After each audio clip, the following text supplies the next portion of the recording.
Welcome to the Everyday Conversion Podcast, the only 5-day-a-week podcast helping faithful members of the Church of Jesus Christ of Latter-day Saints have and foster daily gospel discussions with their families based on the Come Follow Me curriculum. I'm your host, Mark Sieverkrop, and it's important for me to tell you up front that the views and opinions expressed on this podcast are those of the hosts of this podcast alone and do not represent the official doctrine and viewpoint of the Church of Jesus Christ of Latter-day Saints. With that in mind, let's jump right in with today's episode.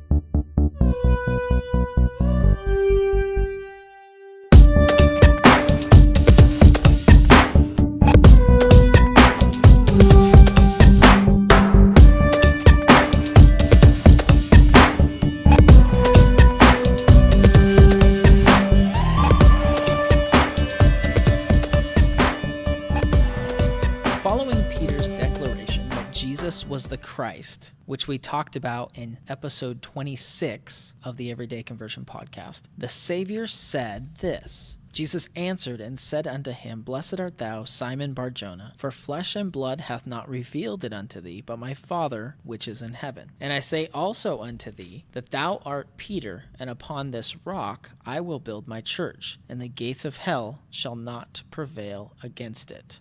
Some have incorrectly assumed that Christ meant that upon Peter, the actual person, that the Lord was going to build his church. But throughout the scriptures, it is Christ who is the foundation, and by extension, revelation and guidance from Christ that are the foundation of the church and the gospel. If you read footnote A in verse 18 of Matthew chapter 16, it says, quote, here is a subtle wordplay upon Peter. Then it puts in parentheses, Greek Petros means small rock, and rock, and in Greek Petra, equals bedrock. So there's a wordplay on Peter and rock. This idea of thou art Peter and upon this rock. There's a wordplay there. And then it says Christ is the stone of Israel.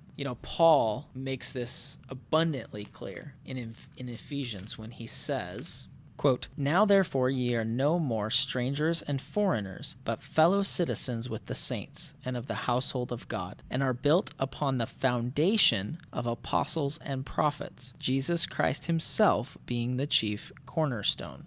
A foundation of revelation from Christ, with Christ as the cornerstone of that foundation, is steadfast and sure.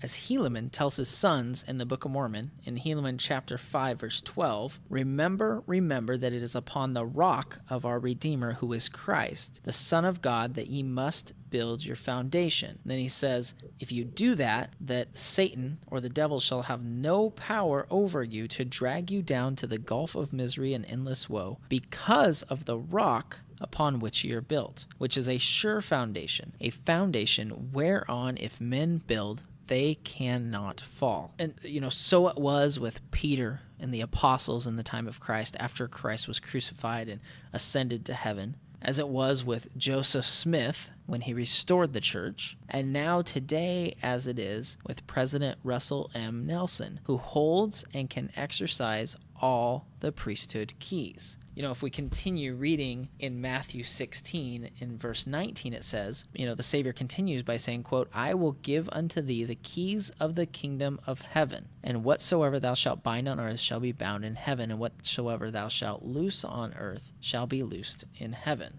During the Temple Recommend interview, we agree to, quote, sustain the president of the Church of Jesus Christ of Latter-day Saints as a prophet, seer, and revelator, and as the only person on earth who possesses and is authorized to exercise all priesthood keys. I think it's important to realize that just like Christ, when he's talking to Peter, wasn't saying he was going to build his church upon Peter the person. He was talking about building it upon Peter, or the rock of revelation, upon the idea of continuing revelation through a prophet. Likewise, in the Temple Recommend interview, we are asked to sustain the office, the president of the Church of Jesus Christ of Latter-day Saints, not a specific individual. As a matter of fact, if I recall correctly, and I can't remember if this is actually in the handbook or if it was in some other direction I received, but when I was bishop, I remember reading that it specifically says you don't say the name of the prophet. You have to say it the way it's phrased. Do you sustain the president of the Church of Jesus Christ of Latter-day Saints as the prophet, seer, and revelator? Because we're sustaining the office. We're sustaining the idea, this foundation that does not change and cannot fail. The idea of revelation, with Christ being that center cornerstone. The face may change, but that authority which they hold does not. So my questions to you today are, what is the value of having a solid and immovable foundation in the gospel to you and to your family? And second, how does it make you feel that the church is built on that sure foundation? Thank you for listening to the Everyday Conversion Podcast. For transcripts and other bonus materials, as well as past episodes, be sure to visit everydayconversion.com. And if you haven't yet, be sure to leave us a rating and review on iTunes or your favorite podcast listening platform. This episode was a production of the Everyday Conversion Podcast, and while we are faithful members of the church, the views and opinions expressed on this podcast are those of the hosts of this podcast alone and do not represent the official doctrine and viewpoint of the Church of Jesus Christ of Latter-day Saints. For official doctrine and viewpoints of the church, please visit lds.org or mormon.org.